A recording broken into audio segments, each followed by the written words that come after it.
wonderful people all over this country.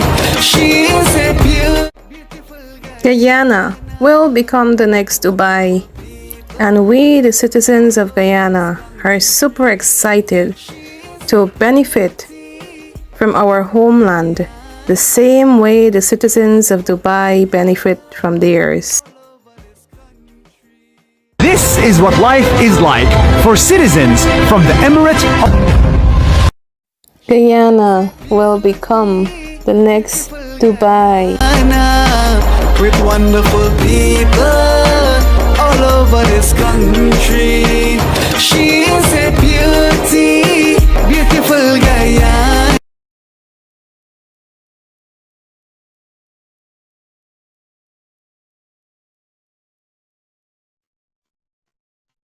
Good evening, and thank you for tuning in to this edition of Globespan 24/7. My name is Rishat Ramgopal. I'll be your moderator for tonight, and we are joined by a very special guest, the former President of Guyana, Donald Ramotar, as well as Mr. Timothy Jonas, Senior Counsel of ANUG, as well as Mr. Colin Haynes, MPH, MBA. We're very thankful to our guests for being here this evening, and our topics tonight will be addressing the passing of the stalwart Ashton Chase, a longtime lawyer and political figure in Guyana, as well as the justice system in Guyana and how our participants believe that system is working or not. Before I go any further, we do have a tribute to Mr. Ashton Chase, and I think, Devin, we will play that video now. I am Paul, New Tennessee, and today it is a privilege and an honor, and I'd like to thank Globespan for giving me the opportunity to pay tribute to a very outstanding Guyanese who recently transitioned, Mr. Ashton Chase. Mr. Ashton Chase, in my opinion, is a Guyanese legend, one of the fathers of political independence, a man of both private and public morality. All of us who have been consistently committed to the working poor and labor unions' rights to exist and function effectively looked to him, Mr. Ashton Chase, as our labor guru. He is in the tradition of Hubert Nathaniel Critchlow, who had founded the first union in Guyana in 1990, the British Labour Union. I had the privilege and honor to meet and speak with him a bit extensively at a wedding in Georgetown Club a few years ago. And I find him to be a very gentle and a man that had a degree of spirituality. Now, Mr. Ashton Chase has a long connection with the trade union movement. At one time, he was Assistant Secretary, then General Secretary of the British Guiana Labour Union, the oldest trade union in Guyana. He was awarded a scholarship by the Trade Union Congress and attended a one-year course in 48-49 at Ruskin College, Oxford. I attended from 70 to 72 the Catholic parallel to Ruskin College, Plato College. And he attended an ILO summer school in Geneva in 49. That is the International Labour Organization. He was one of the foundation members of the People's Progressive Party. Mr. Chase was Minister of Labour, Trade and Industry in a 1953 PPP government, the very first government in Guyana. After the suspension of the Constitution, he wrote a book, 133 Days Towards Freedom, recounting the party's achievement in that short term. Mr. Chase proceeded to England in 1954 and became an attorney at law. He has been practicing law in Guyana since then, and he is considered the expert on labor law in Guyana. In Dr. Jagan's book, The Western Trial, he says that in January 1950, our party was formally launched with LFS Burnham as chairman, Janet as general secretary, and myself as leader. And at my surgery at 199 Charlotte Street at its first headquarters. Actually, Ashton Chase should have been the chairman, but he gave way to Burnham, who had an impressive scholastic record. He had won the British Guiana Scholarship before going to England to study law in London and he had become president of the West Indian Student Union. Dr. Jagan also said that in 1946, the PAC, the Political Affairs Committee, which preceded the PPP, came into existence, and the founding members, including Jocelyn Hubbard, Ashton Chase, my wife, Janet Jagan, and I founded the party. So it goes to show that this Guyanese is one of the fathers of political independence, one of the fathers in the tradition of Hubert Nathaniel Critchlow and others of the labor movement in Guyana. So it's a great loss for Guyana. I'd like to add that this photograph that you're viewing now is with Mr. Brinley Ben, who was a very prominent leader and a minister in the PPP governments on more than one occasions, was chairman of the PPP. Dr. Fenton Ramsahoy, a very distinguished attorney at law who was Attorney General of Guyana, and with Mr. Ashton Chase. The three of them attended constitutional talks in London with Dr. Chedi Jagan. This photo belongs to me because I'm using it in a book I'm writing called Guyana, My First Love. Thank you. Thank you very much for that special video narrated by Paul Neer Tanasi, well-acclaimed Guyanese academic in his own right, reflecting on the life and legacy of Ashton Chase. Ashton Chase was, as I said earlier, a stalwart and icon of Guyanese life and politics, a longtime lawyer and founder of one of the founders of the precursor to the PPP. We have our guest tonight, the former president of Guyana, Donald Ramatar, and others who will be reflecting on the life and legacy of Ashton Chase. And I would first go to the former president to share any fond memories you may have of Ashton Chase. So what do you think he would be remembered for? He was the last of that generation, that founding generation in that independence movement. So without further ado, Mr. Ramatar, or Mr. Former President, please. Thank you for also giving me the opportunity to speak on Comrade Ashton Chase, who was, in my view, a real hero of this country, whose lifetime spans some of the most important periods in our modern history. He, as Paul Tennessee was saying just now, he was a founder of our movement even before the PPP was formed. He was in the Political Affairs Committee with Janet Jagan and Hubbard and Chedi Jagan himself. But what is remarkable to note about that period of time, that Ashton Chase was not yet 20. And he was a very young man who developed a strong awareness of his political consciousness.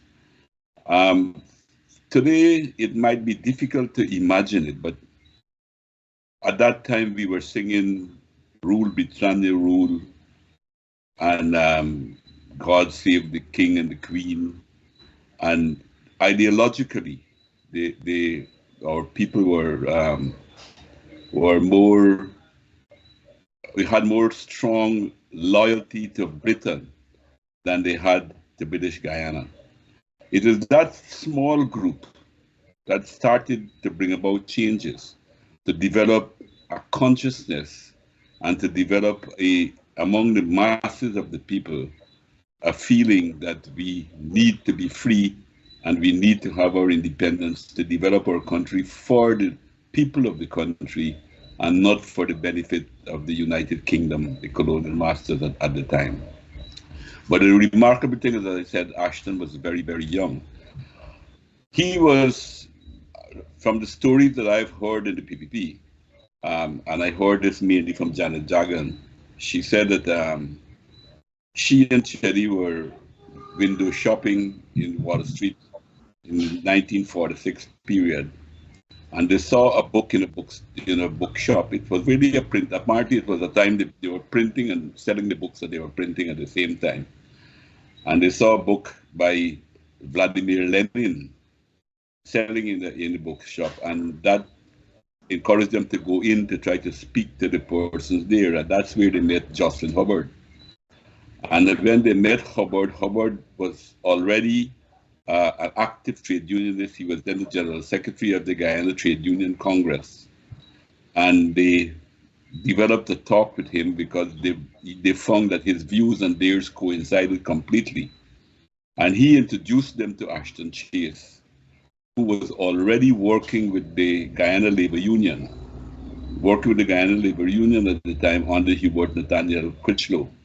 He was a young man. He obviously came from a working class background. He obviously was very bright in school. At that, he didn't have higher education then, but he seems to have had some secondary education and was helping with the clerical work within the union itself. And that is how they formed the Political Affairs Committee and started to put out a bulletin called the Political Affairs Committee Bulletin with the idea of giving Guyanese people information about what was happening in their own lives, discussing issues that related to them, and also giving them another perspective of what was happening internationally from the different parts of the world. So he was the youngest of the four that formed the Political Affairs Committee. In 1947, when the franchise was relaxed a bit from the strictness that it had and allowed more people to participate in the elections, Cherry Dragon, Janet Dragon, and Hubbard contested those elections as independents. Ashton Chase couldn't contest the elections, although he participated in it, because he was not yet 21. He was still, at that time, the voting age was 21, and to be a candidate for elections, you had to be 21. So he worked with them to help them, to get them elected, but he could not vote himself because he had not reached the age of voting. And well, the rest he was a founding member of the PPP. You heard from Tennessee, Cherry in the Western trial saying that he should have been the first chairman of the PPP. And maybe we would not have had the split that took place in 1955 if he had become the chairman. We won the 1953 election. By then he could have voted, and by then he could have participated as a candidate in the elections. He won his seat and he became the Minister of Labor. And there he started to push a very aggressive labor legislation. And one of the bills that he passed in the Legislative Assembly at the time was the Labor Relations Bill. The Labor Relations Bill, it was a bill that was taken from the United States. The example from I think it was called the Wagner Act. I'm not a lawyer, but I think that can be checked from the Wagner Act. And it was an idea of democratizing industrial relations in the country and to discourage company unionism, to give workers the right to vote for a union. If there was a dispute with two unions in the workplace, to give workers the right to elect a union of their own choice. So it was trying to create more industrial democracy within the society and to discourage company unionism. And that the PPP felt very strongly about it. It was passed in the Legislative Assembly, but the governor, Sir Alfred Savage, never assented to the bill, and the Constitution was suspended after that. So it was never really went into law, signed into law. And that bill came back again in 1963, and then that was the occasion when Mr. Barnum changed his mind about the bill, and was the excuse for the 80-day strike in our country. Ashton, shortly after the suspension of the Constitution, he was charged, he was detained, never jailed like Dr. Jagan was, and many others, Martin Carter, Sidney King, and many of them who went to jail, Janet Jagan, and so forth. But he was detained, but he left the country thereafter to go to study law, that he loved the law, and he became a lawyer when he came back to Guyana in 1956 or so forth. The party had already split. He himself wrote I heard him at lectures, discussions that he gave. He said he wrote a lot of letters to both Dr. Jagan and Forbes Burnham.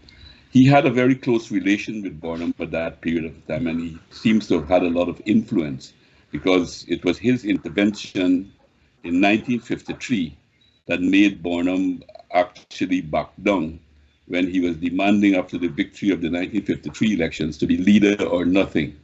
And Ashton, in fact, only about 2 or 3 years ago, he repeated that story to me when I met him one time, and that he was instrumental in getting Burnham to back down from his position. They had a very close relationship, and so he came back as a lawyer, and he didn't contest the 1957 elections with the PPP. He had just come back. I think he was torn between the PPP and Burnham, the PPP Jaganite and the PPP Burnhamite, and he didn't participate in those elections. I think he spoke on the PNC platform, Burnhamite platform, but he left. He came back, and he was for a very short time because of probably his personal relationship with Burnham. But I think he very shortly recognized Burnham for what he is, and that he was not. Burnham was putting forward a case that the split in the PPP was because of tactical differences. But I think Ashton I think at the beginning he probably agreed with him, but then he saw that it was going towards principle, and Burnham was compromising or going totally to work with the British against the independence movement, which led him to leave Burnham and come back to the PPP. In the PPP in 1961, he was made the chairman of the Senate. At that time, we had two houses. We had the Legislative Assembly, which could be compared to the House of Commons in England, and then we had the Senate. And Ashton Chase was elected as being chairman of the Senate. He was very, very active at this point in time. Took a very leading role, and in this period of time, he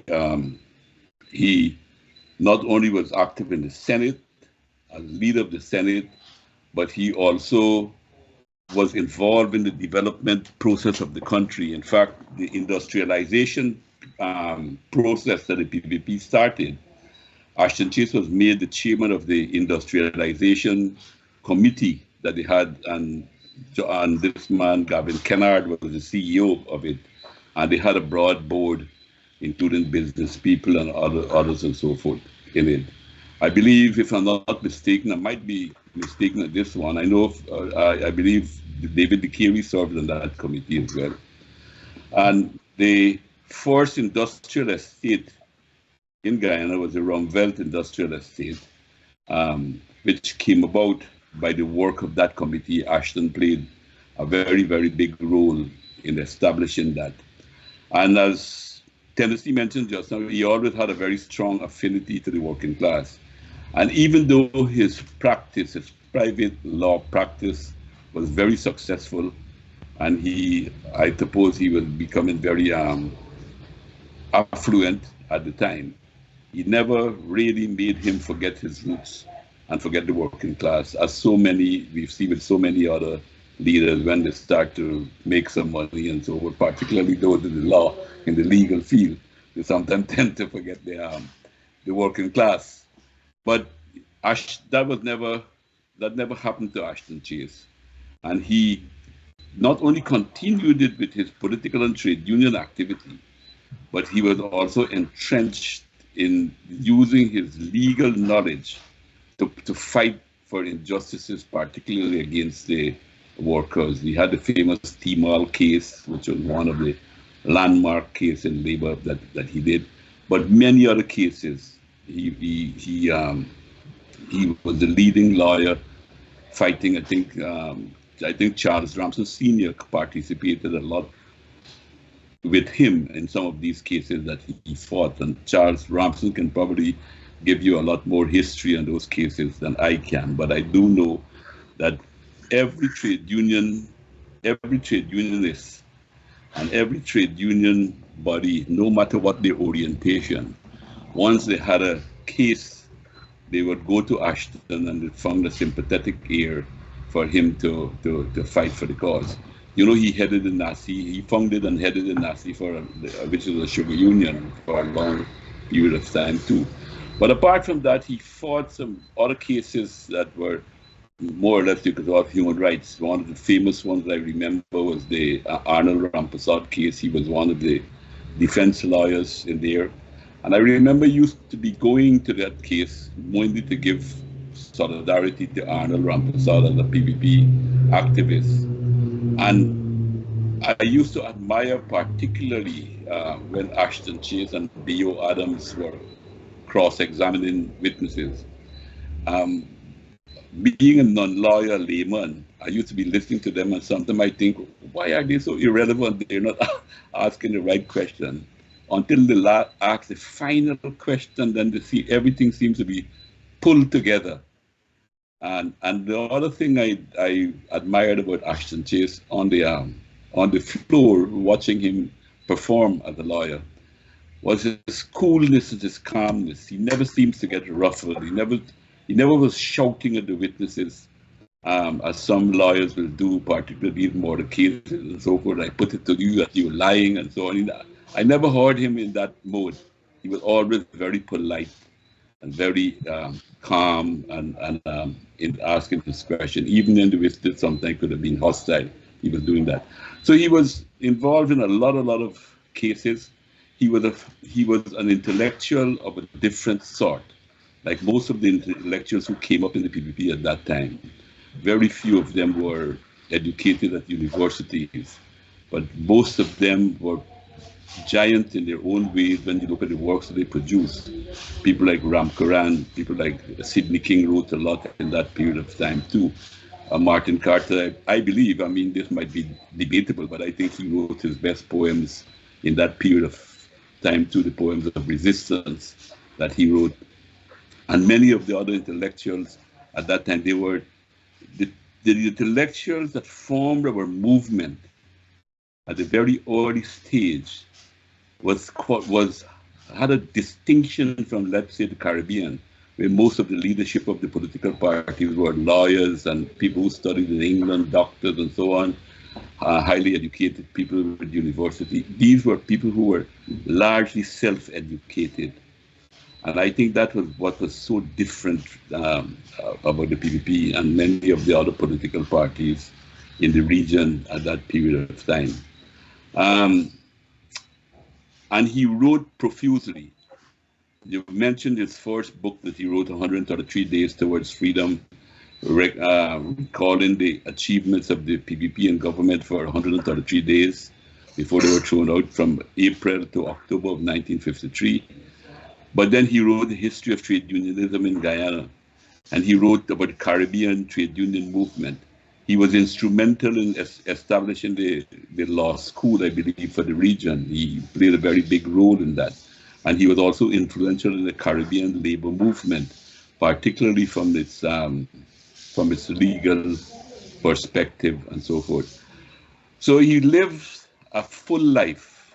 His life spanned the beginning of the struggle for independence. He was there. He played a big role in the fight for independence. He played after independence was won, and we were in a kind of a neo-colonial type of state, and we had to start fighting for democracy. He played a leading role and an essential role in many areas. At the time, he was a fantastic orator. When he was in Parliament, when he served in Parliament from 1964 to 68, he was very eloquent. I also had the opportunity to listen to him speaking at public meetings, and I also listened to him at lectures and so forth. And he was one of the speakers who held your attention and held you, because he was not only speaking like rabble-rousing, but you would learn something from what he was saying. He had content in what he was saying. His delivery was remarkably good.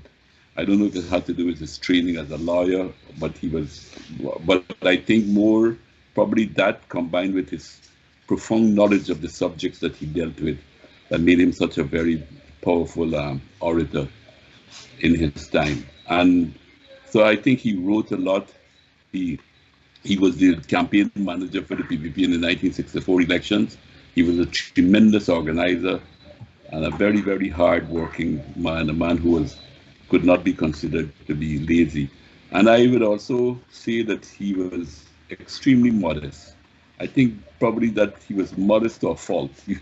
I think he could have even played a bigger role if he was not so modest. The very fact that he stepped aside for Bonham to become the chairman of the party because of Bonham's qualification showed that he was selfless and he was modest in his dealings generally. So that is what I would like to say initially, unless somebody wants to ask me something or so. Thank you very much, President Ramatar, for that contribution.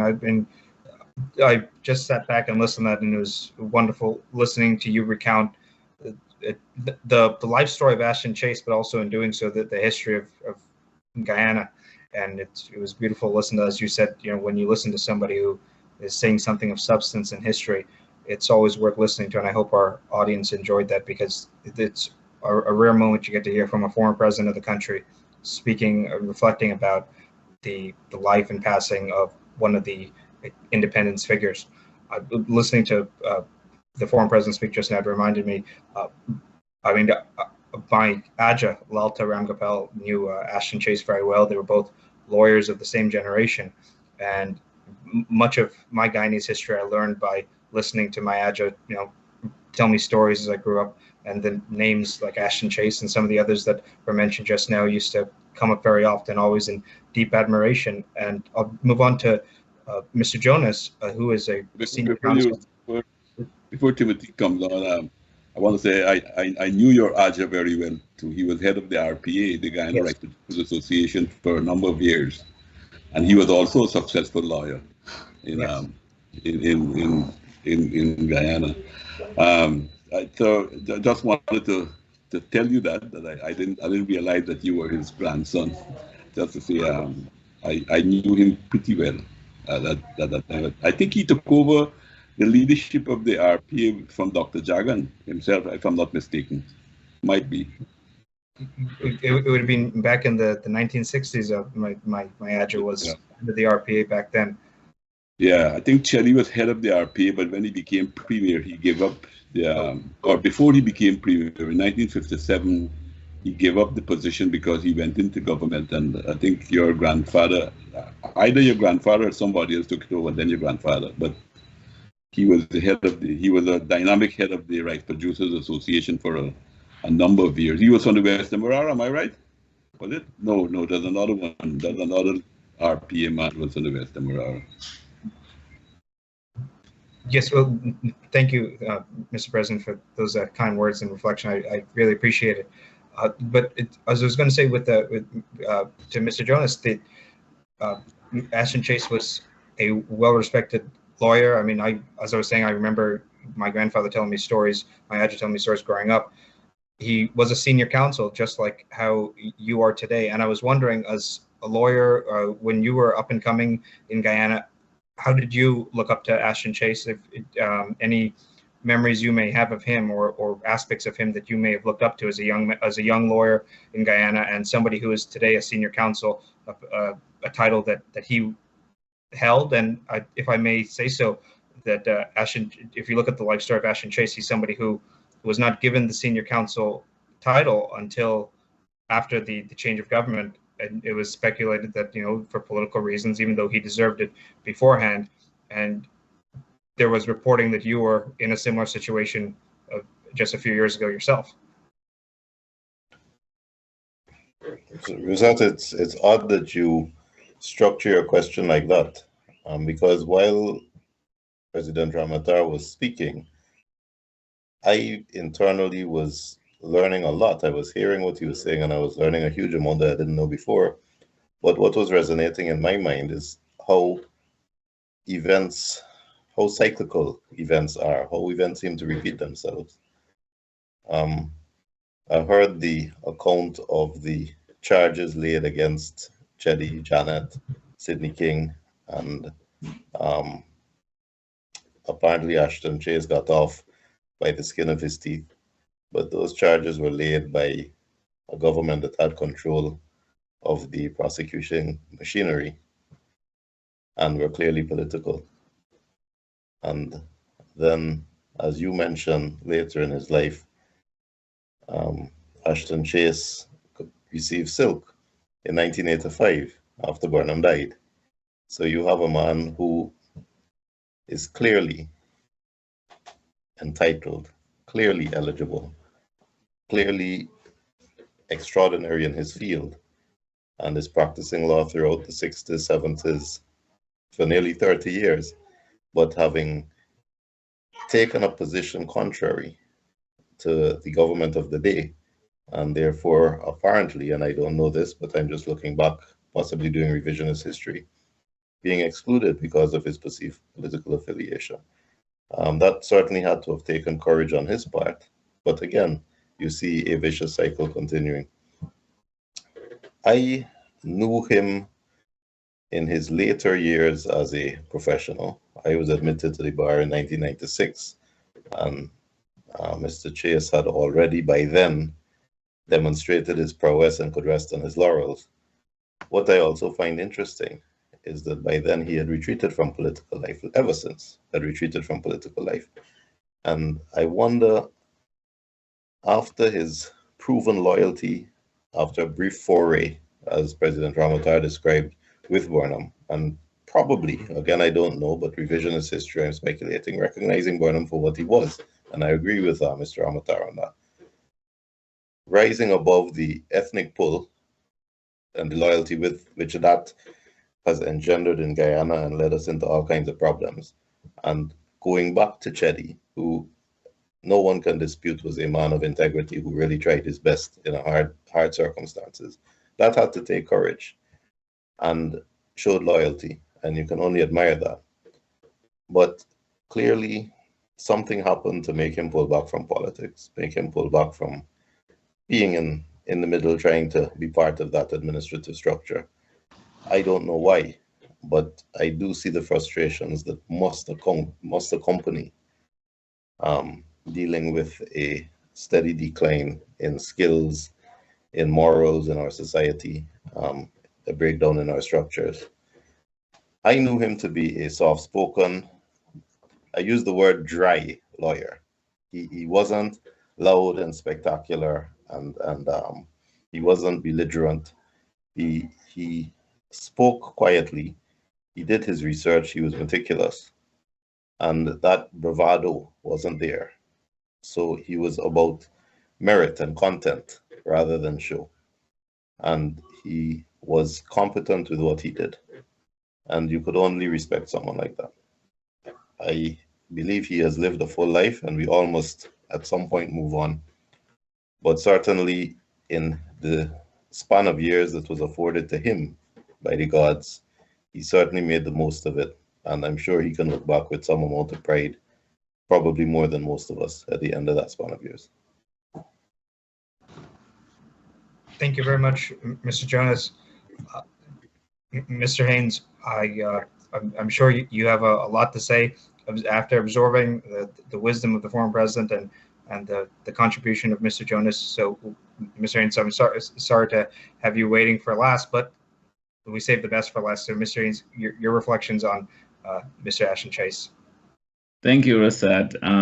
It's a privilege to be here among some faces that I'm pretty familiar with. I haven't met you, Rosette, so it's good to be among you. It's good to be with former president. My social studies teacher would be proud of me. I'm here with the president. A few years ago, I met Mr. Ashton Chase. I think it was his 90th birthday, right at the trade union at Nasi. I shared some words with him. I think it was just really good to be in his presence and just to be there. He was and is a living legend of Guyana politics. And so, folks that like him who've walked in the shoes with Dr. Jagan and Forbes Barnum and all the great contemporaries of our country. So it's sad that he is passed on, but I think his legacy will live on. I think it's also important for the young people of our country and for our nation to know that beyond the two most recognizable figures in Guyana's history, there is many others, like Stephen Campbell, like UC Quayana, like Ashton Chase, and they deserve. I think he's deserving of this great tribute. He's deserving every moment of this a momentous occasion to remember him.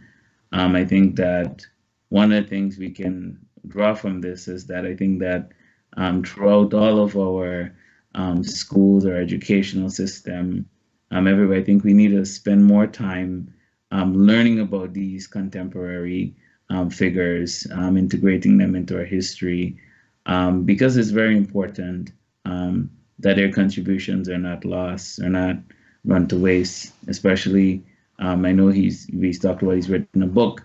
Certainly, I'll go and take a look at that book, and it provides grounds for learning.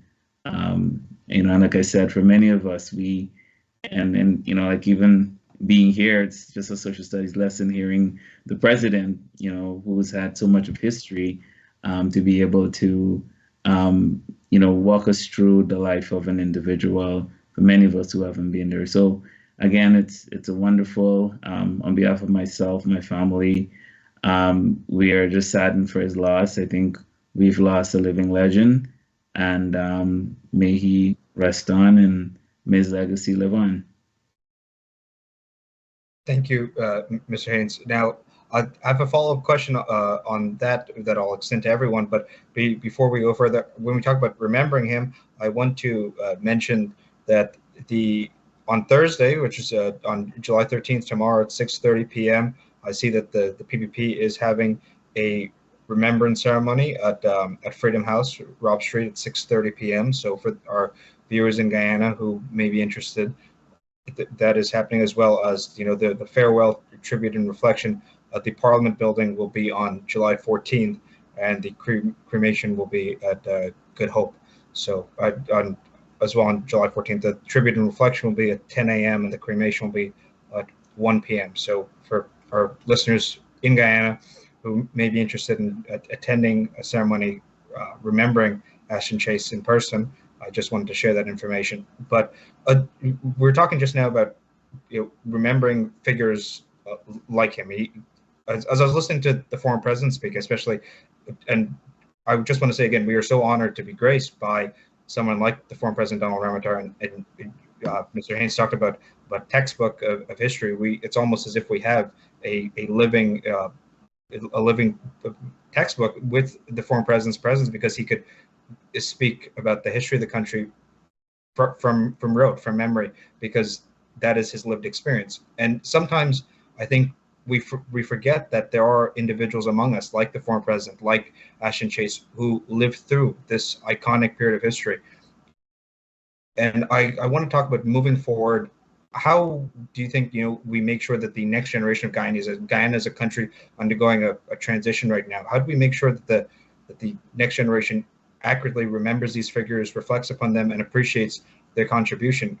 Like when the former president was speaking just now, at some points you have to think back that there was a figure like Ashton Chase who lived through all those moments of history, who was still among us up until just a few days ago. And I would like to hear from each of you how you think this could be a moment for us to think about how we teach the history going forward, and making sure these figures are truly and accurately and properly remembered. So I'll start with the former president and make it a way around to Mr. Jonas and Mr. Haynes. I think we got to probably look at, I'm not a specialist in this area. I don't know how much work is going on at the moment. But I think we need to look at our educational curriculum once again. I know that in 1957, when the PPP was in government, when won the elections again, that was high on the agenda. Brindley Ben was the Minister of Education at the time, and then he, after Edward Bihari was removed from the cabinet, um, Brindley moved to the Ministry of Natural Resources, and Balram Singh Rai was put at the Ministry of Education. But one of the things they had high on the agenda was to look at the curriculum, because they were talking about decolonializing education and giving people a education of Guyana. For instance, I mean, I'll just give you one example from my own experience. When I went to school, and you read about they had a book called Children's Stories of Guyana. And when you read the story of the 1763 uprising, the hero was not Coffee in that book. The hero was the Dutch governor. So all of that, the PPP was trying to change a whole outlook. And that process was interrupted when the PPP left government. They were setting up committees to write textbooks about the country, history, and so on and so forth. And we never went back to it. We went into the Caribbean CXC examination, and we studied Caribbean history, but this, I believe it's a very small part. We should study the Caribbean history. I'm not saying that we should not, but it's a very small part of Guyana's history there I think is being studied. And I was telling one education officer I met at a reception, I said, even if the CXC, because when I told him that we should have a textbook about Guyana's history, he said to me that they don't know if CXC will recognize it. So I said, whether CXC recognize it or not, at least our students should write the history and study Guyana's history. And even if we have our own examiner in Guyana itself to mark those papers, let it be so. So I think we need to have, I don't think we teach our history in school, neither in primary or secondary school. I believe at the UG some work is being done, but as far as my latest conversation with some professors go, it has the department is very weakened now. It doesn't have very strong people there. I don't know how many people study Guyanese history still. So I think that is one area that the death of Ashton Chase should really focus on, that we should study our history, and we should, was it the trade winds who sang the song? Was it the trade winds, or was it our own Guyanese singer who said, let us know our history, Caribbean. Let us know our heroes, Caribbean. And yes. Let us know our history, Guyana. Let us know who are our real heroes, and put it out there. That is why my recommendation would be, at least one of the recommendations would be, that we should look back at our education system with educating our people, because we always talk about young people don't know this and they don't know that. We seems to be blaming young people for not knowing. The fault is ours, that we're not teaching them these things. Thank you, Mr. President. If I may just add, I remember being on a program a few years back. It was for Guyanese independence, and we had the former president on, and I was saying that, in the U.S. they have the presidential library system, where the former presidents, they make sure that the histories of their administrations are well documented for posterity, for the future to always look back on. And something I'd love to see in Guyana one day is, I mean, obviously you're not going to have a full-on American-style presidential library system, but an expansion of the museums. Obviously, you have the National Museum, but an expansion of, especially while they're still alive, individuals like I've had the pleasure of speaking with the former President Ramatar. I also had the pleasure of speaking with former President and Prime Minister Sam Hinds. And when you listen to the memories they have, the history that they lived, I would just love to see, while we're still blessed to have them around, and we just recently had figures like Ashton Chase still around, using their memories and using the history that they lived through to have it so well documented for posterity, using expanding the museum system that exists in Guyana as of this point. you can model it after the American system, you can model it after another system, but just expand the museums to make sure that they have the history for the next generation to look back on. But I'll add Mr. Jonas and Mr. Haynes, if you have any contributions on this matter. But just before you go off, this year is the bicentenary of the 1823 uprising, but you don't see nothing in our society to mark such a significant event in our history. You know, those are some of the things I think that we should be highlighting, and we should, if we were teaching these things in school, I'm sure that there would have been a bigger appreciation and more activity to mark, which was one, in my view, a very significant period in our country's history. And if you look at it from a continuity, if you want to stretch it that far back to talk about the fight for freedom, how far it went back from 1763, you can probably say about it. In fact, I saw, I haven't read all the books about 1763, but a very good book came out a few years ago by a Dutch-American woman. Oh, Mr. Haynes has a copy. This is the book, yeah. Yeah. She was doing some other studies in The Hague, and she saw a stack of documents about Berbice. She never heard what was Berbice and started to investigate it. She came here, she went into the field and all of that, and she produced a pretty good account of what happened in 1763. And for me, speaking for myself, reading it, I had a greater appreciation for coffee than I had when he was made the national hero and everything else. And it changed some of my view of what happened in him committing suicide and so forth at the end of that uprising. That book helped me to change my views about that, because I was able to put myself in his place and wondered if I would have done anything different than what he did with the situation that he was caught up in at the end. So I think really we should really try to do something about our history. Thank you, Mr. President. Mr. Jonas or Mr. Haynes? Well, I want to say that one of our topics we began talking about is the system working, and I think that we're talking about our education system, we're talking about healthcare or justice system, whatever system we're talking about. There are three facets of an institution or a system that really makes it strive and be good and improve. And that's education and training. The other one is research and development. And then the third one is customer service or quality assurance.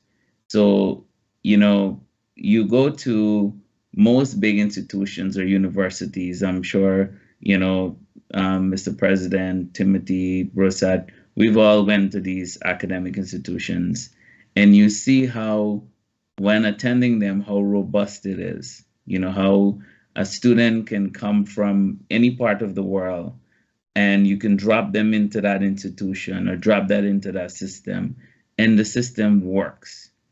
But I think in Guyana, what we're seeing is the system, there isn't a system. There isn't a robust system that includes all. So for instance, we always talk about doing one thing, education and training. We can talk about doing customer service, but then we're not doing research, or we're doing two and we're not doing one, or we're doing one and we're not doing the other three. And so that's where I feel like we're losing this whole concept of developing institutions. And Mr. President, I think one of the things that politicians are not paying attention very well to in Guyana is the concept of these institutions, and why is it important for us to institutionalize everything in our country. We need to move to that greater institutionalization, even our water. And let's not even talk about electricity, but all of those things, they all work together to make things better. And as it relates to the book, as we were talking, I think that we have to develop our education system, to move away from, and like we said, it's not only about Caribbean studies but we have to inculcate or incorporate the Guyanese history, the Guyanese stories. 1763 and the struggle of coffee, it's not a Black people thing. It's not an Indian people thing. It's a Guyana thing. We were going to be the first country in the Western Hemisphere to get its independence. And coffee becomes that symbol of independence, of freedom, of a nation wanted to charter its own course. Who knows what our country would have been? It was called the Wild Coast back in the days, right? Who knows if Guyana would have been the name? And there's so much of moving things in history. And how are we also modeling this history? The 1763 monument, you see it now in Durban Park. It usually have lights at night. It's supposed to have a water fountain that moves down. When the thing was working, I see a few years ago, it was beautiful. But to me, it seems like when you have changes of government, you have changes of history, you have a whole, rewriting or taking away. And for me, as a young person, I am very perturbed about these things because, coming from and growing up in institutions and places where in the United States, we build on history. Whether there is a Republican or a Democratic president, Lincoln stands there, as that symbol, and it continues, or Jefferson or Washington or Madison, whoever it is, right? But I think what we have to do is we have to get away from this sort of small-mindedness that, that symbols for national represents a certain party or represent or emblems for certain people. And so we must cherish these histories. We talked about the museums and the monuments and things like that. Mr. President, you're on mute. No, I didn't want to hog everything. I mean, No. but I don't agree with your. I don't agree with you. I think it's just. I believe, having been in government myself, and I could understand people get caught up with a million and one other things, and sometimes these things don't hit them as being important. But I don't think it has to do with anything about. It has. I don't think there's any dispute. I haven't heard there any dispute. The PPP has never opposed coffee as being our national hero. Or in fact, the PPP started the whole question I mentioned to you, Ben. In 1958, they set up what was called a Guyana History and Culture Week. In 1958, you know what was the theme of that first History and Culture Week that started in October of 1958? One people, one nation, one destiny. That came from Ben. So I don't agree with you. I think I don't think it will say anything that we politicize. And all I'm trying to bring to the attention, to the focus, that this area of history needs to be looked at in a stronger way. I don't think it's a system question. I'm not questioning the system. I'm not questioning that. But I'm saying that we need to include in the curriculum the history of Guyana. That is what I'm saying. And even if we can't deal with this more recent history, let us at least deal with the history that we all agree with, and write some history books that our students can study. So let us know who we really are, and that will help a long way with many other problems that we have. But let me don't hog everything. I know that Timothy is. Mr. Jonas, do you have anything to add on this? I see that Collins gave what he thinks are the 3 pillars of a system. I'm not sure I agree with him. And I see that the president describes coffee and talks about educating our youngsters on Guyana's history. there's so many points of view. And I was taken aback when Colin lifted up Blood on the River, and everybody immediately recognized it and was enthusiastic about it. I found it was the best account I've read on the subject. And there are a couple observations I would make about that book. First of all, Kofi was a strong, brave, powerful man who was determined not to be a slave. But what resonated for me is Kofi had nothing against the institution of slavery. In fact, Kofi was quite happy to take charge of his own society, but to continue cultivation with the use of slaves. So when we look back to try to create our heroes, I'm more and more coming to the conclusion that revisionist history is well and good if you have an intention, as the Americans have demonstrated, they have an intention with their account of their history to create a love of country and that kind of thing. But more and more, I think the truth is inviolate and has to be respected. So hero, in one way, yes, but don't let us lose track of what was going on. I agree that given the time, given his circumstance, he rose beyond all expectation. But what I would also point out is that that book wasn't written by a Guyanese. So if we're talking about systems, we also have to be talking about what we are doing to produce academics who have that kind of interest. Now, I specifically mentioned the American approach to history, because I like their approach and I haven't seen better anywhere else. In Guyana, education is presented as the 3 R's. It's dry, it's boring, and it's painful. Usually in my generation, administered with a wild cane, because it's the only way to keep the children from running out to play some football or cricket. It was horrible. The Americans are much better, much more innovative. And in my few years at school there, up to now, stories resonate that are historical accounts, but are anecdotal and therefore are interesting to an 8-year-old or a 10-year-old. The Boston Tea Party, the ride of Paul Revere, George Washington crossing the Delaware, Teddy Roosevelt in the Spanish-American War. It's things that interest you and excite you, Abraham Lincoln in the Civil War. So they're told anecdotally, remember the ride of Paul Revere, and they create their histories that way. And they teach their students a love of history and a love of country by doing that. But again, the history is revisionist, because that hero, Paul Revere, was actually court-martialed twice, once for cowardice and once for drunkenness. So when you look at the actual account of the history, you see that, again, there's a departure from what's really the truth. I think we have a lot to learn, but I agree with Colin on this, that we have to consider our systems and our institutions. And if our education system is failing, then no matter what we do, we're not going to be producing books by local authors of the quality and research of Blood on the River. And we are not going to be creating an education system that is as impactful and as pointed with an objective as the American system.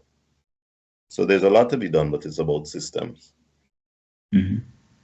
If I can add something to this, I think that what I was referencing is not much about us politicizing coffee, but I was talking about us developing institutions and sustaining institutions, particularly politically, to ensure that history continues to remain relevant, because when we don't do that, when we don't put that effort, then it's lost. And like I said, I'm appalled that, tonight if you drove around in Coffee Square, the lights are not on, the water is not pouring up the fountain, it's not functioning in the correct, and there's many other places we can look at. But let me say this, let me talk about our educational system.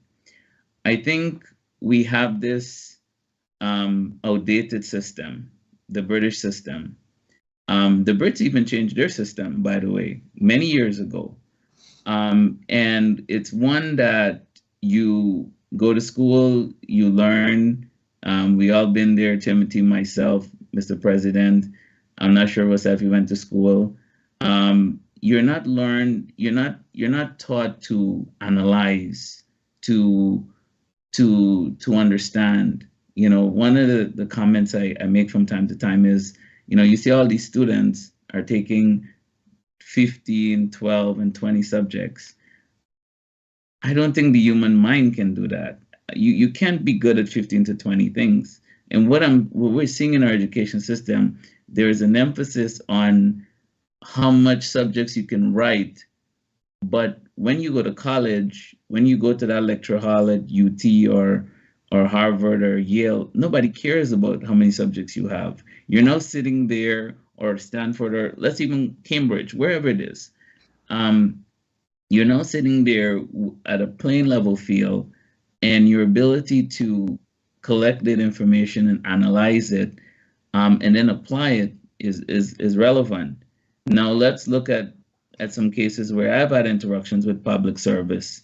I think, we learn 2 + 2 = 4.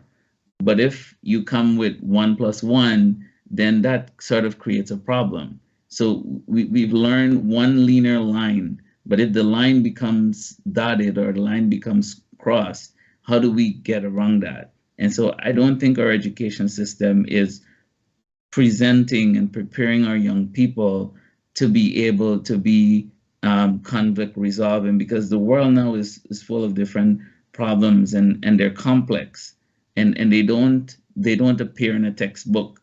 They don't appear by how many subjects you write, but more is about how much we analyze things. And I think that's where our education system needs to be moving. And I think that, that's where the research has to be done to see, where are we lacking? And then we provide materials and training, and then we have to test it and see, is it working? Is it doing, are these things that we've been doing? Mr. President, during your time, did you start that process of institutionalizing our education system and getting it to meet up with the demands of the world? Because I can tell you, when I look at our fellow Guyanese and we're compared to the rest of the world, I think we're far behind. We're not competing with the rest of the world, sadly. Mr. President? To be very honest with you, no, I didn't get a chance to really look at it in depth. I mean, my 3.5 years, not an easy period. It was a lot of pressure at the time, coming from all directions and so forth. So I didn't get a chance to do that, but I did recognize the fact that we were lacking in history. I did recognize that we were lacking in history, and that was one of the things I thought that we could deal with very quickly. But I'm not an expert in education. I don't know. I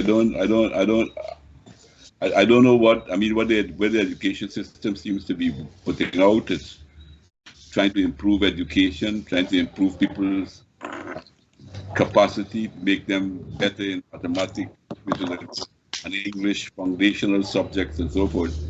So I don't know. I wouldn't want to make recommendation about overhauling the whole system when I myself don't have a full grasp of it. I never had a great study completely of it.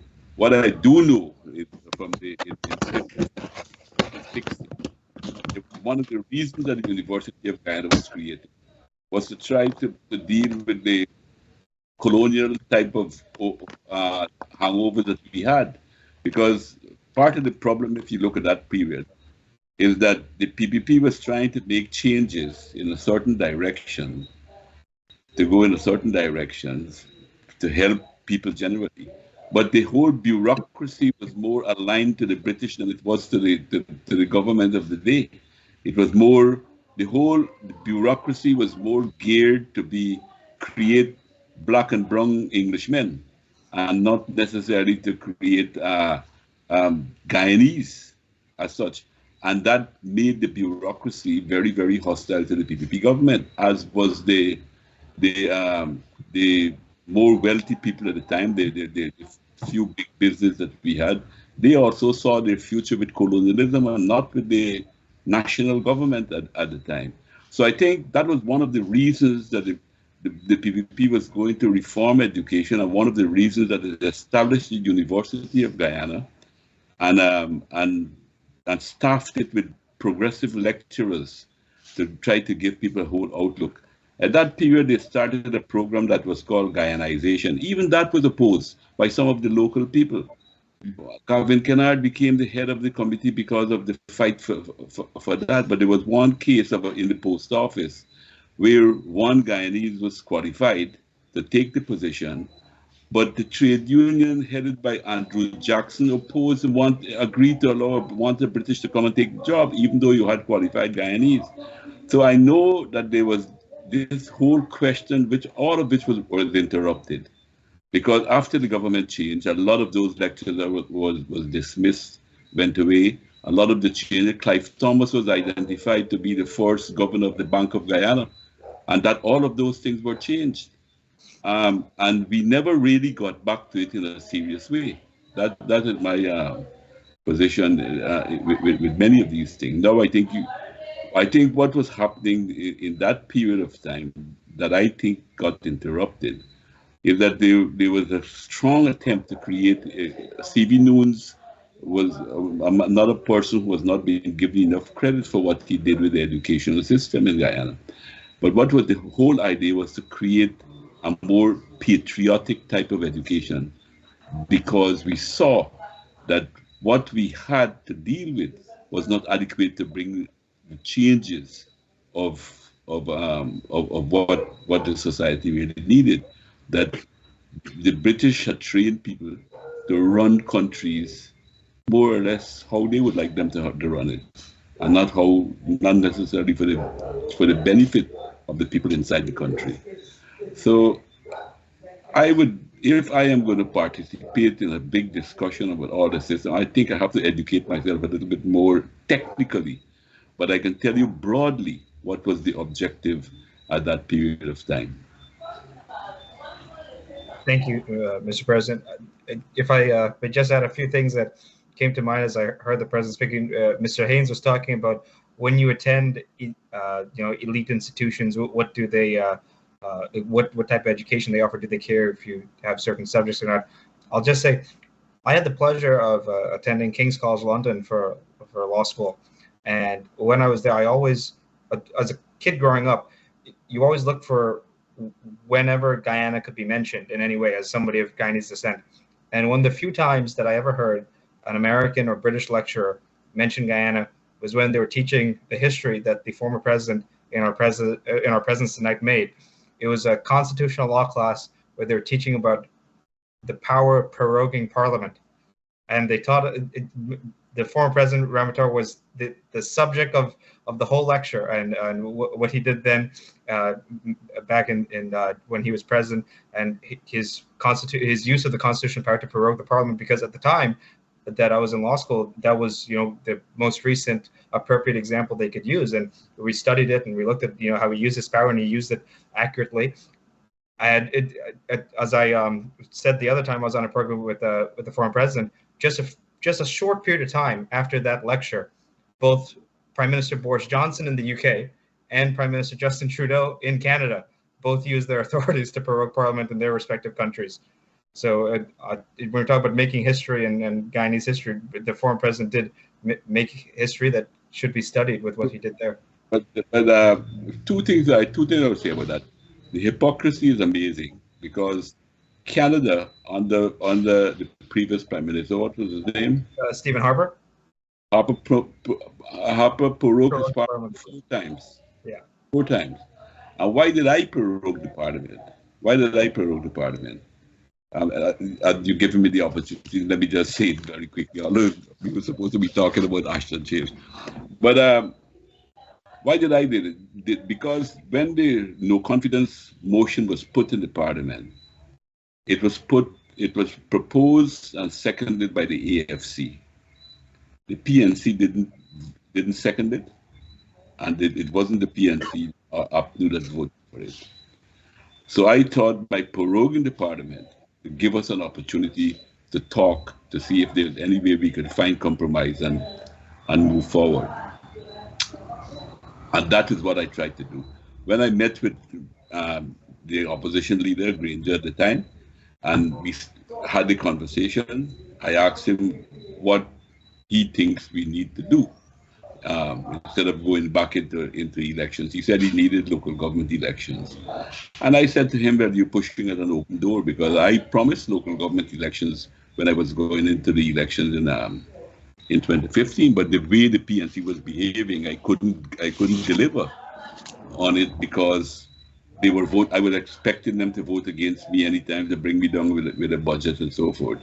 So I told him I'm ready to go for that, but if I'm going to go for that, then he will have to not support the no confidence motion, or abstain or stay away, so that we can move ahead with it. He said he's committed to vote for the no confidence motion. Then I said that there's nothing more to discuss. At the end of the period, I will call an election, which I did. I didn't do it because I love power so badly, that I did it to try to give an opportunity to discuss and see if we could find a way forward. Having found my first conversation with him, found that there was no way. He said he was committed. He gave a commitment that he will support the no confidence motion. I said, well, okay, at the end of this period, we'll go to elections, which I did. I didn't extend the prorogation of Parliament. I didn't prorogue it again and again. And I did. Harper did in Canada. Illegal. Well, if Thank you, Mr. President.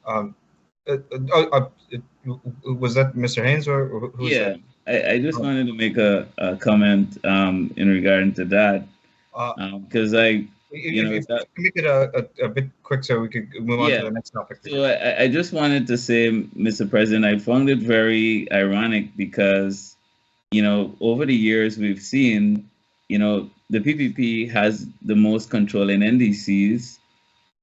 You could have called local government elections. You were always bound to win local government elections.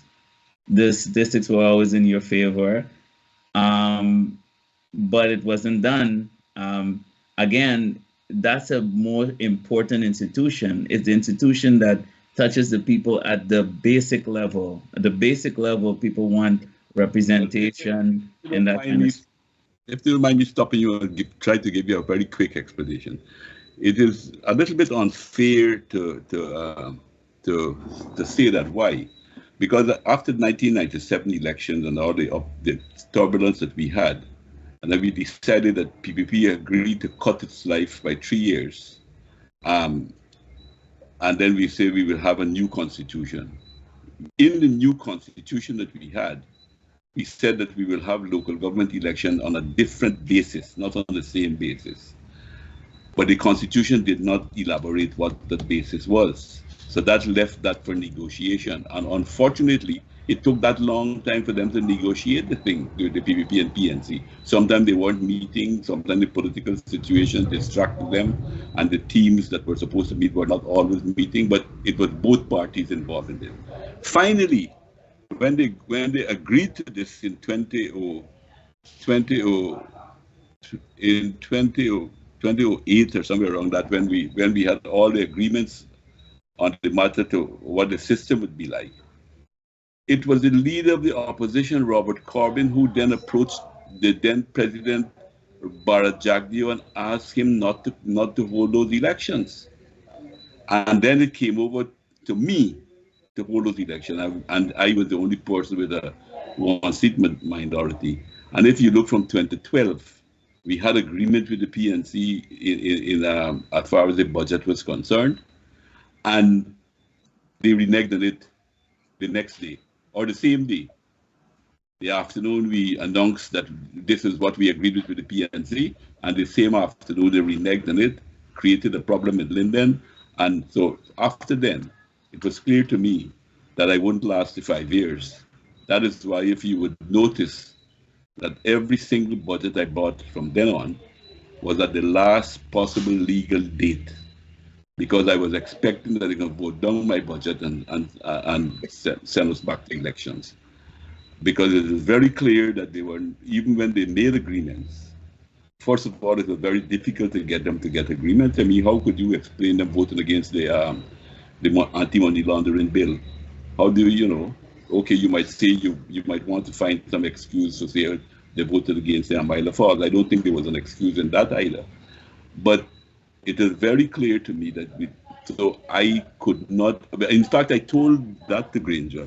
I said, why I can't call the local government elections, even though you said that you wanted local government elections. Because if you vote against the no confidence motion, then we have to drop everything that we're doing and go to general elections. That's the law of the country. That's the constitution. And therefore, it would make no sense for me to call local government elections with that in place. So I think you need to get a whole picture, because, I mean, just hearing part of it, it's one thing. It's another thing when you know the whole story. Thank you, Mr. President.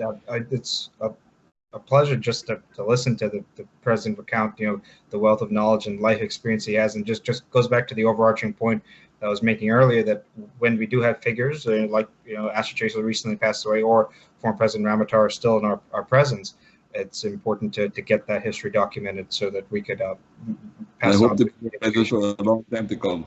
Yes, thank you. We all hope so as well. But in order to move on to our next topic, we've been talking about. Before you move on, Rosat, I really hope you give me a. I'll give you a chance to respond, but just in the interest of time, and I'll give you a chance to comment, and then I'll move on to the next topic.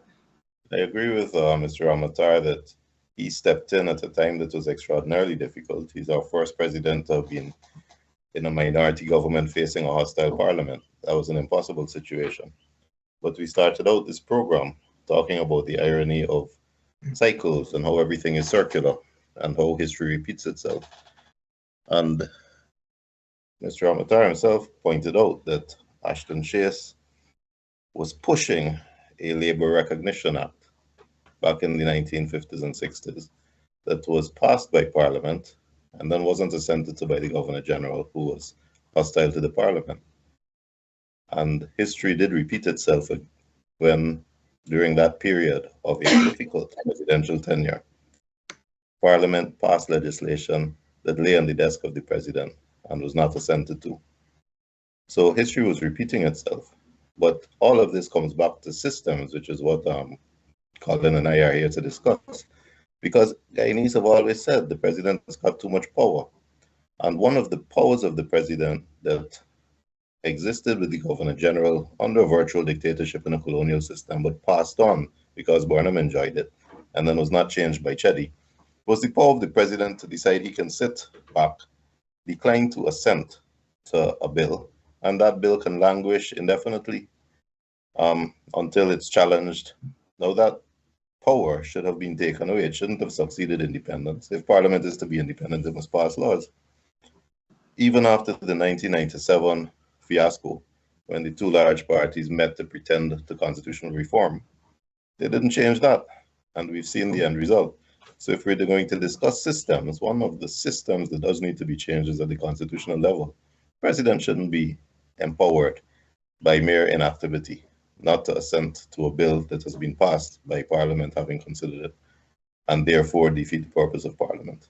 So as a system, and systems are what the administration is about, it needs to be improved so that we can have a more smooth and seamless procedure in the implementation of laws and the governance of the country. If I may quickly, just I don't want to get a debate, particularly on a legal subject where I'm not so competent in to deal with. I deal with laws more as it relates to politics that I had to do. But I don't think, I mean, the Burnham Constitution, as they call it, I spoke in Parliament on this subject already, and I remember saying very clearly that I don't think as many people saying, at that time the WPA in particular were very, very hostile to the Constitution. And I said, with the exception of the one power that Barnum gave himself, that he could prorogue the parliament even if there was a no confidence motion against him. I didn't see anything so terrible in that constitution. If you compare the constitution with other constitutions in the world, I didn't think without that power in the constitution, I don't think that the Guyanese president had all this kind of power that people were talking about that they had. And then PPP also made a lot of, more than 200 changes. In fact, it was a practically new constitution that we wrote in 2001.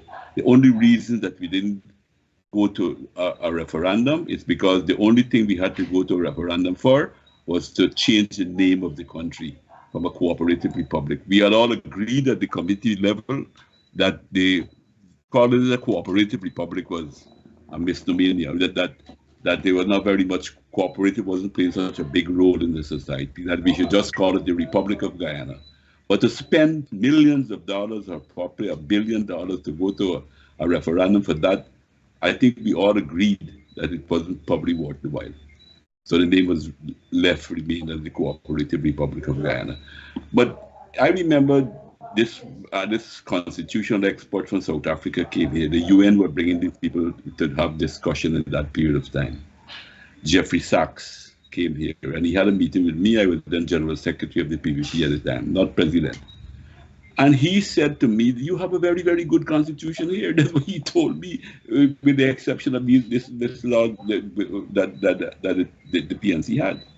I mean, a lot of it, and of course, you had a lot of slogans in it and so on and so forth. But I do not think, personally, I'm speaking for myself, and I said this in Parliament, you will probably get the Hansard of my speech when we were talking about it. I think it was a period of time when we were debating Barnum in Parliament at one time. And I said, I did not see the president having more power than every other president. That became a slogan. The WPA repeated that thing so often that it went into people's psyche, that the Guyana's president is all powerful, almost like God, which is not true. Well, I just pointed to one, the power of the president to decide he's not going to assent and therefore stymie the work of Parliament shouldn't exist. So I just pointed to one. And that is the one that you pointed out existed with the Governor General, and that I pointed out was practiced by you. I don't think a president, as a member of the government, should be allowed to prevent Parliament or delay Parliament. Well, the only point I'm making is that every president has that power. It was not a power that only the president of Guyana had. I don't see that as an argument, sir. Sorry, I don't see that there's any strength in that argument. That everyone does it, so we must do it. Because residual power has to lie somewhere. Where do you put it? Where do I give that power? Where should that power be? In Parliament. Every other, which other country you hear is in Parliament? It's all over the world. It's in the United States, which a lot of people hold up as the biggest democracy. The president has that power to assent or to send back the bill and don't assent to it. So it's not a false argument. Mr. President, the Congress in the United States, the Congress can override. The residual power really rests in the people of the United States of America, right? Because the people elect these representatives, and if in the event that the president doesn't assent to something, the House can take it back and pass it. But after a certain procedure. Okay, you have no procedures. The House just takes back the bill to the floor. Yeah, and then again, I think if I'm not mistaken, again, I'm subject to correction. As I said, I'm talking out of my area of expertise. I think it has to go back about 3 times before they do that. I think that's the the point I want to make is that every president has that power to assent the bill to make it into law. That is just the rule. I mean, I don't know if you want to subject people to go to elections to fight to get into the government, and then you don't give them any power. So, if I can make one comment, right? We're all talking here about institutions. Is the system working? I think the system starts with our Constitution. And Tim, you're saying, I think we're saying the same thing. You know, our constitution, and I hear you, Mr. President, is talking about the changes. I think those changes that were made over the last couple of years, to me, more like window dressing, because I think that the core of our constitution, right? The core of our constitution, I think we don't need a minister to tell us that we have to have local government elections. I think that should be happening as clockwork, because people need to it's a republic. You indirectly and directly, you're electing representatives to represent your country.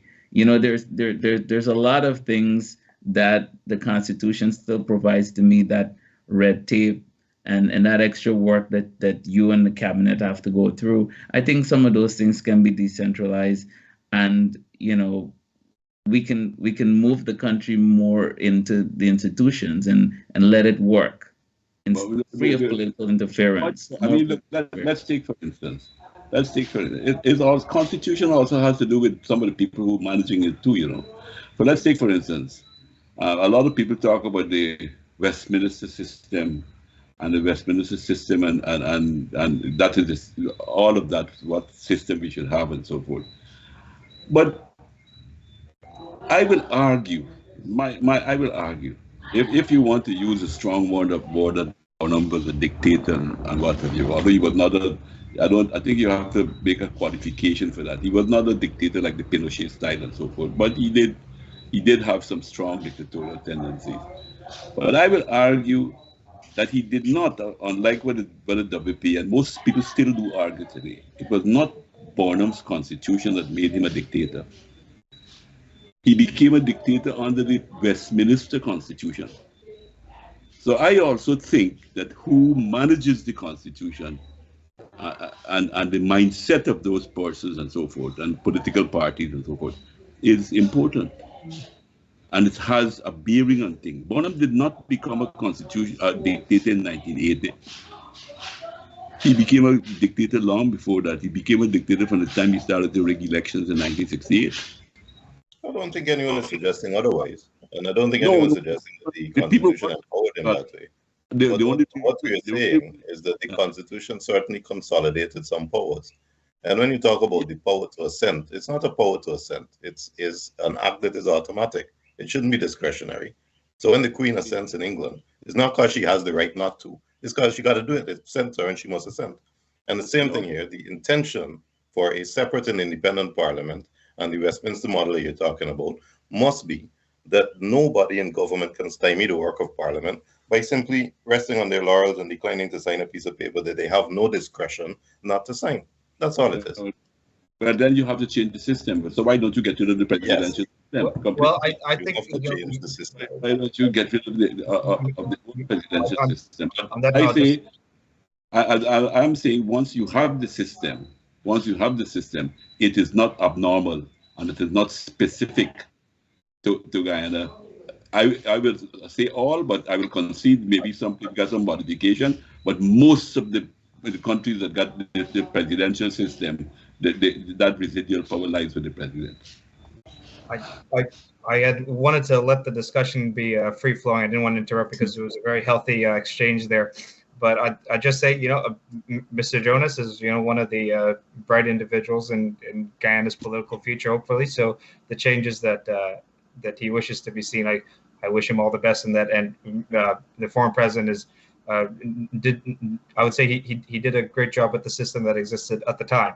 On that note, we talk about constitutions and a well-written constitution. That when I was, as I said, studying constitutional law, I was in the UK when they mentioned the Guyanese constitution. It was mentioned that it's a well-written constitution. It gives a lot of executive authority within the system, but it is a very well-written constitution. As we're saying, the way the system works at the institutions, you can have a well-written constitution, but it's all about how the systems and the institution work with it. For those interested in that topic, I would say, there was a lecture by the former American Supreme Court Justice Antonin Scalia, where he says that, in his opinion, the Soviet Union had one of the best written constitutions. And this was an American Supreme Court Justice saying it. But the key is the difference between the American system working with the Constitution has versus how the Soviet system worked with that Constitution. Did it really protect the rights of the people in the same way the American Constitution, the American system protects the rights enshrined in the American Constitution. But as we talk about systems, I'll just one final substantive question, and then we'll move on to closing remarks after this. Whether it's a country as developed as the United States or a country that's still developing like Guyana, the systems and institutions are tested by moments of scandal or crisis of sorts.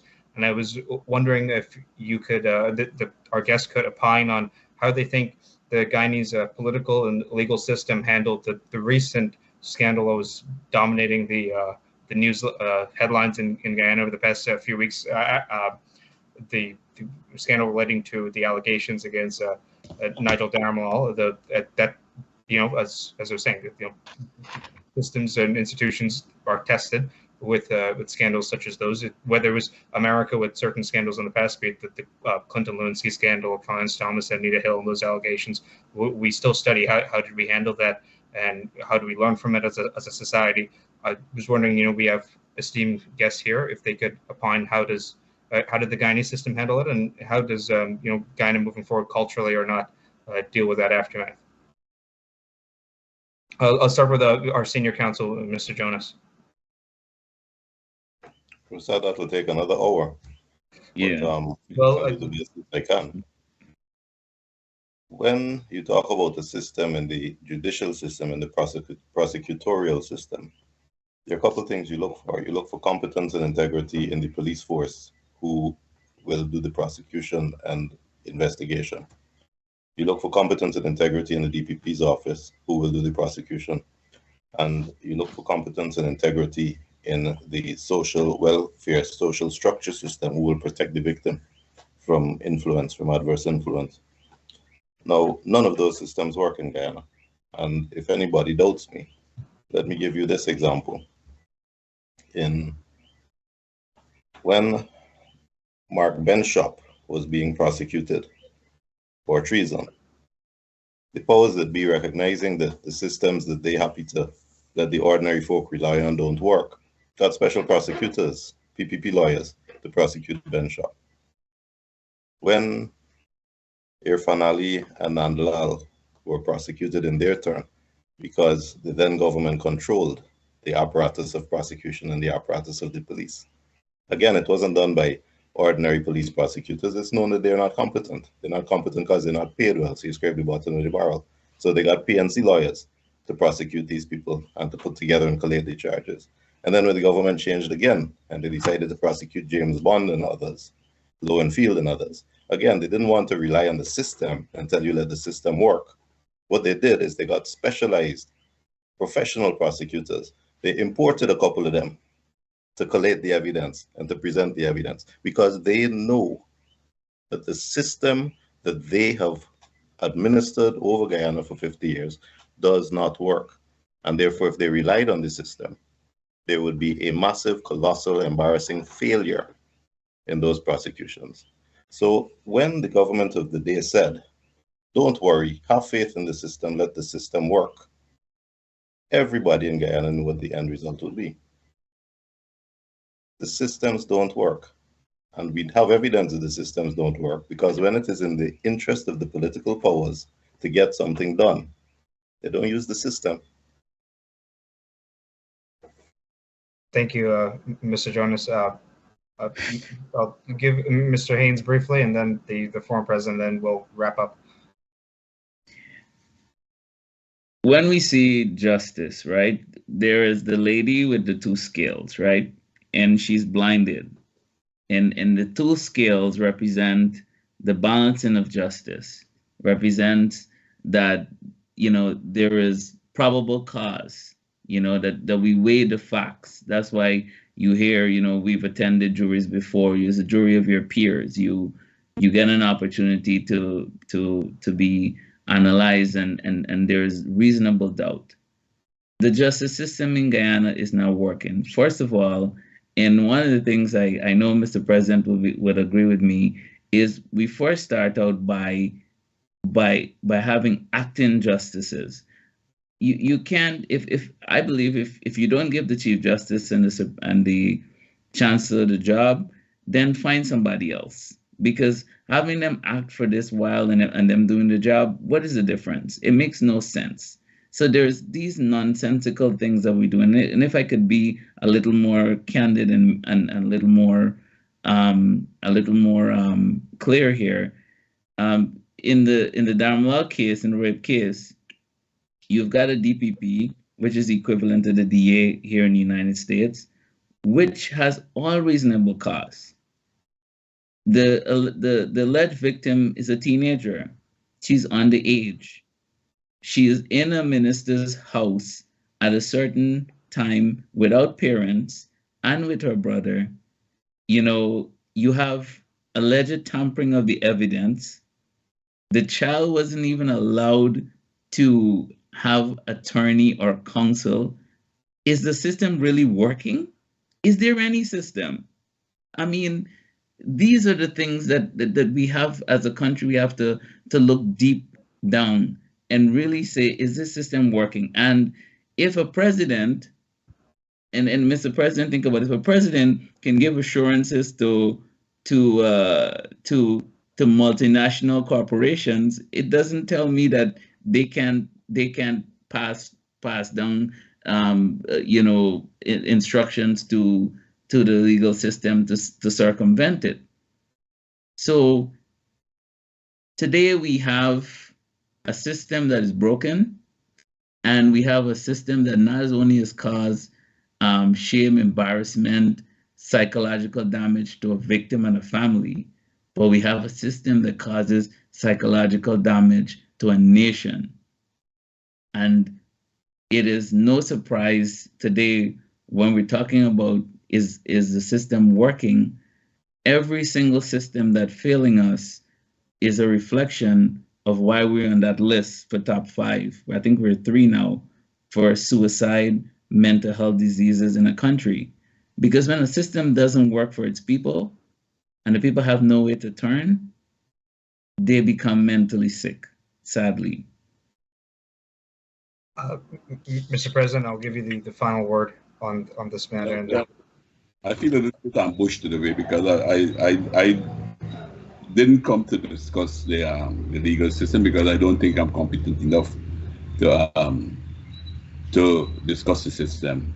I am not a lawyer. I am not a practicing lawyer. I wouldn't even say that I have any great knowledge of the law except as it relates to my work that I had to do and to ensure I was doing things legally and so forth.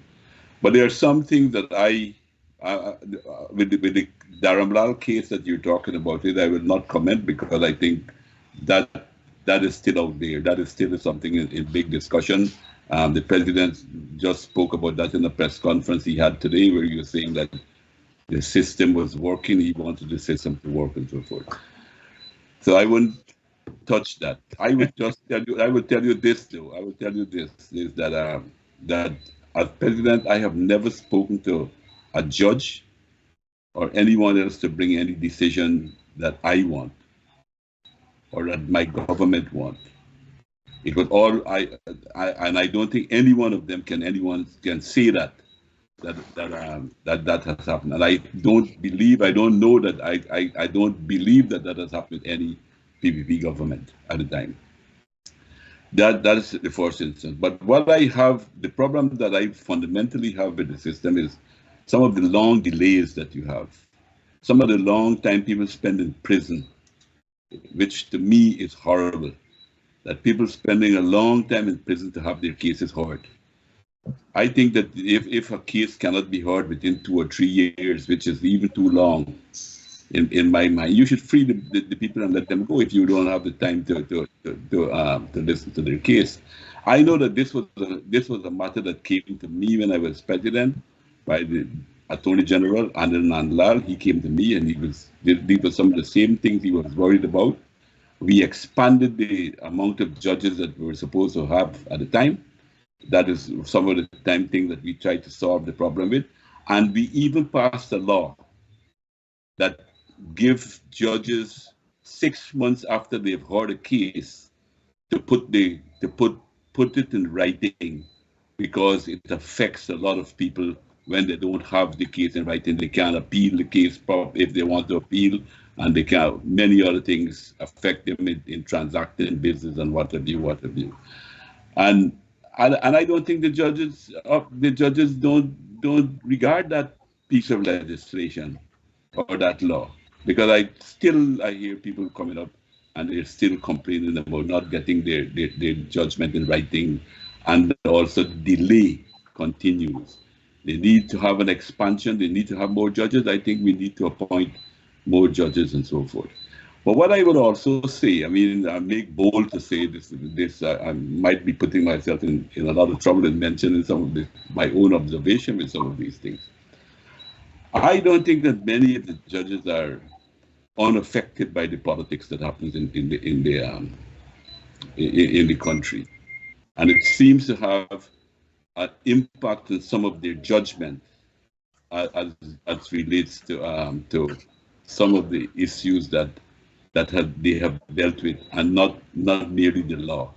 How else can you explain that two judges can decide if 33 is the half of good half of 65?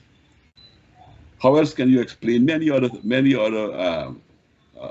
decisions that many decisions that the courts given and had to be appealed? It's a good thing we had the Caribbean Court of Appeal to overturn, to examine many of these things and so forth. So I would say that there seems to be a lack of, I don't know if for want of a better word, maturity, where they can really just apply the law and not to allow the judgment to be clouded by probably their own political views. Let me answer that quickly, if you don't mind. Yes, it's a bit important. It's important. Because we're yes, it's important, but it's in my field, and I want to say it. But I want to take one point. Before you go on, maybe you can deal with this too, because we were just talking about the power of the president and what have you. But many times you try to make things in consensus, and you create more problems than you have. It was the same PPP government in the early 2000s that made the changes in the Constitution, where you say that you have to have an agreement to appoint a Chief Justice and a Chancellor. And where has it led us? It has made us worse off than if I think those are good points. And let me answer them quickly. First of all, Rosat, if I pass the law now saying that you are obligated to fly, to grow wings and fly, you can't grow wings and fly, even if I pass that law. So when the PPP says we pass a law to say to the judges they have to hand down decisions in 6 months, but there are 9 judges where the statutory complement is 20, and the increase in litigation over the past 10 years has doubled, so the complement really should be 25 or 30. But we have 9 judges who got high blood pressure, working too hard, working over hours, working late, working early, trying to get the stuff done. The hardest working judges in my 26 years of practice. To say, oh, we've solved the problem by saying you must hand down a judgment in 6 months, when 9 of them doing the work of 30, is inexcusable. So if you are trying to suggest that you've solved the system, you've created a system, and the problem is solved because you've passed a law to say you got to hand down a decision in 6 months, when you got 9 people trying to make bricks without straw, that goes to demonstrate the incompetence of the government that pretends that's a solution rather than anything else. If I may just agree. I do agree that it is a horrendous situation with the Chancellor and the Chief Justice. But the reason is not the fault of the judiciary or the Chancellor or the Chief Justice. The reason is that we have 2 vying political parties who only want the people who they know will support them in those positions. So they're not trying to get judges who are competent or professional or are legal luminaries. They're trying to get PPP judges or PNC judges. And that will never happen. So the system will not be resolved by saying the 2 must agree. They'll never agree. So that system was broken before it started, and again demonstrates the incompetence of the administration that pretended they were solving a problem by implementing a system that could never work.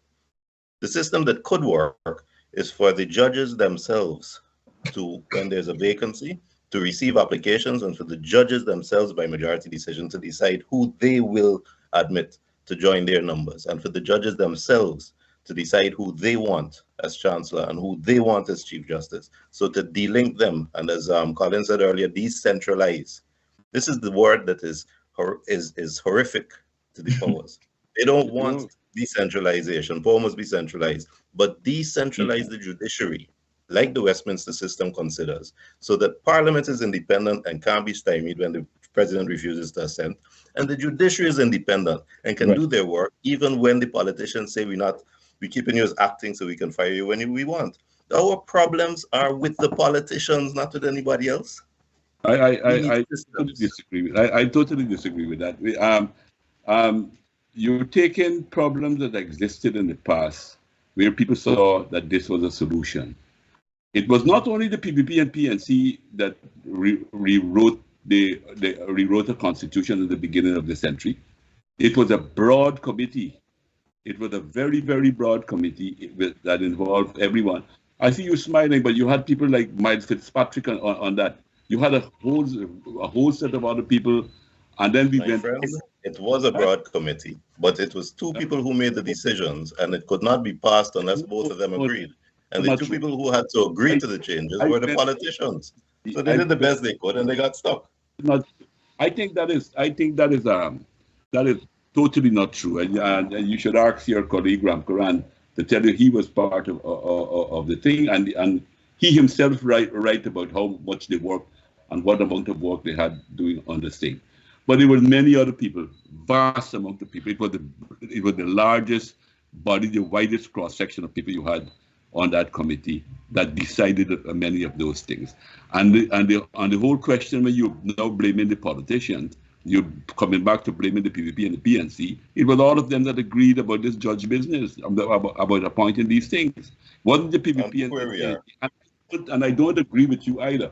At the time when I expanded the amount of judges on the bench before we passed the law that judges must give the decision, that was what was thought would have been adequate to give them 6 months to do it. If that has expanded and the workload has grown and you need to add more judges, it's another matter. But to say that you have 9 judges now to do 30 people's work when this bill was passed way back in before 2015, is not reflecting exactly what was happening at the time. So, Mr. President, you expanded judges. Mr. Haynes, with all due respect, we are running short on time, and I know you have your question for the president, but I'm sure that if you do ask your question to the president, I was just going to make a comment. I just want to make a comment. Mr. Would you be okay if I let you say what you need to say in your closing remarks? Right. I'll say to my closing remarks. Okay, thank you. Because we are running over time at this point, and I out of deference, I wanted to let that point finish, but we can't keep going over and over. Just one final thing with regards to what the former president was saying earlier. I think that he was completely accurate with talking about the system and the delays being the biggest issue. I mean, if you look at the U.S. State Department report on Guyana, I'll just quote it here. When they talk about the justice system, the report says lengthy pretrial detention remains a problem due primarily to judicial inefficiency, staff shortages, and cumbersome legal procedures. The average length of pretrial detention was 3 years for those awaiting trial at magistrates court or in the high court.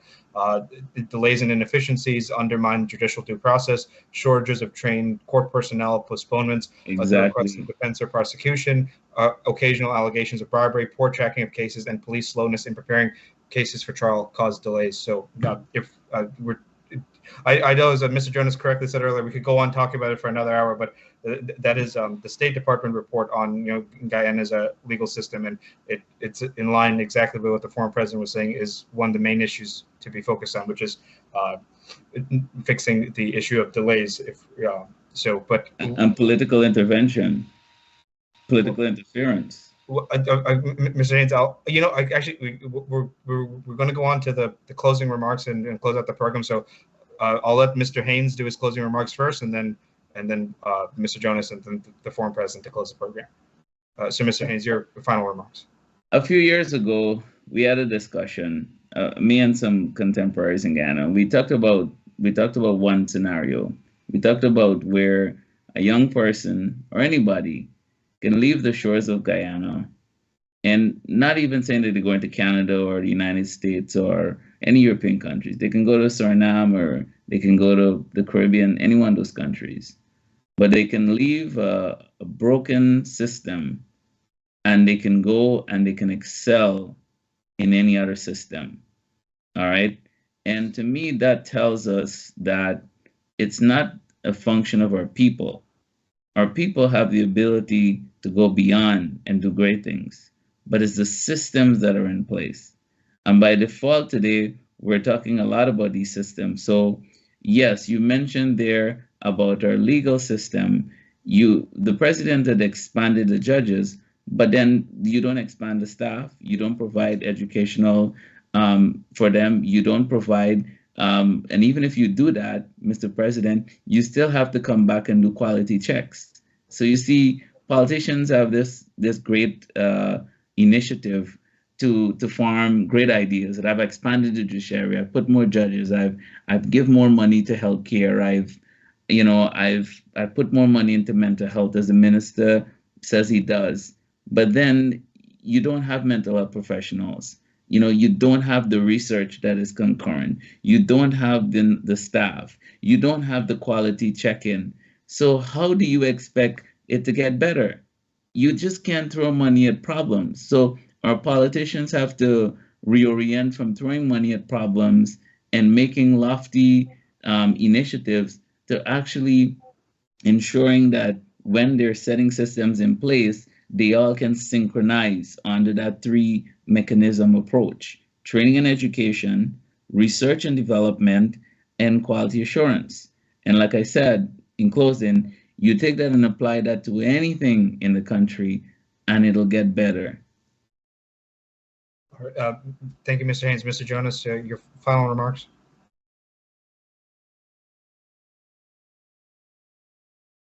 I don't think we were entirely fair to Mr. Ramatar.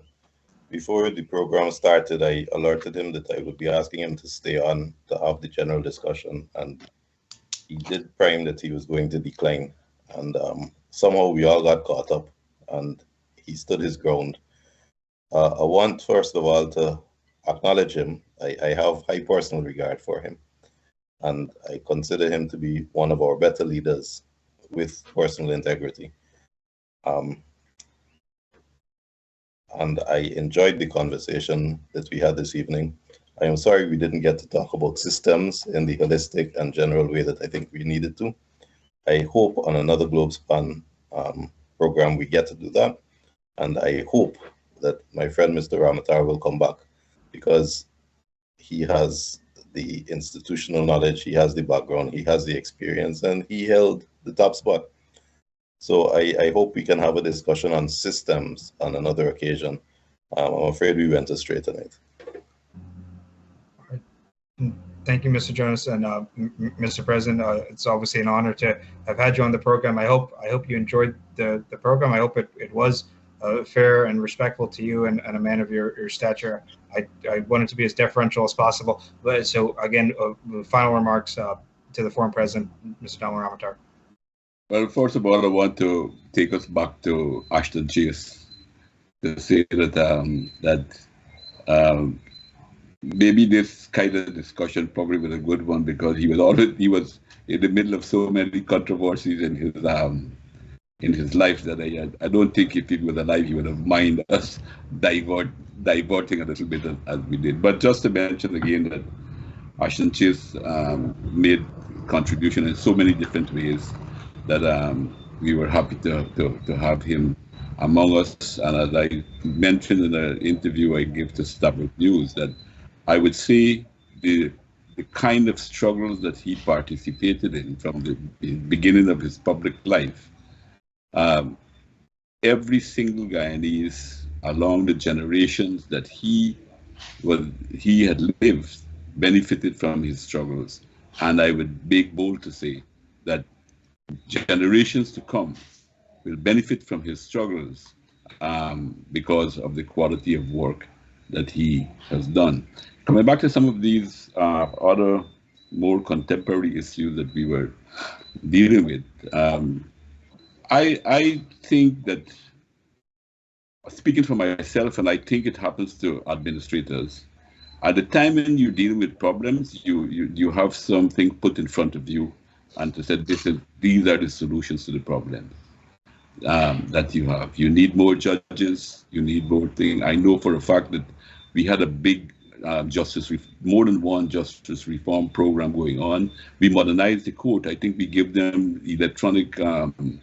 At least at one time, I don't know if they're still functioning, if they're working or what have you, but this I know that we were giving them machines when people were, instead of having to have to write evidence coming down, it will record them, it will write and so forth for them, and all of that. All of that, you were speaking about staff and so forth. We give staff, and we also give technology to help to deliver some of the things that we were talking about. I don't know if they're still working, if they're being properly thing, but I know that they're using a lot of technology now in dealing with cases. Some of the cases are being done virtually. The COVID has created opened up new opportunity of how things can be done. Not necessarily people have to be at one place. So I don't totally agree that the politicians are stymieing that thing and that the judges are lily white and lily pure. I agree that maybe there is some grounds to say that it's not enough and we need to have a bigger complement and so forth. But to say that to behave as if nothing has changed, I think it's not correct to do that. There has been a lot of improvement and still more work is left to be done. I believe that one of the problems we have is a kind of a mentality of negativism in our society. People tend to see only the negatives and complain and try not to, and they don't, and whenever there's solution or positive steps forward, there's always a big but this. But there's always room for improvement. There will never be a perfect type of situation. If you have a perfect situation, then you have no progress because you have no room to go forward anymore and so forth. So it's good to point out these things and so forth.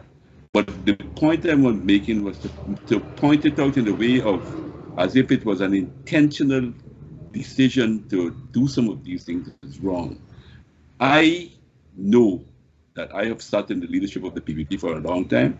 We have never had any case of trying to direct judges of what to do. We have been the victims of these things, but we have never, ever directed the judiciary on what to do. As far as I was concerned, if I was in a position as president today to appoint judges, I would look at their decisions or their record or what they have been doing, because it's impossible to get PPP judges to fill all the positions in the judiciary. So I think we had to go on the basis of merit and to look at some of how the decisions that they have making. I don't know.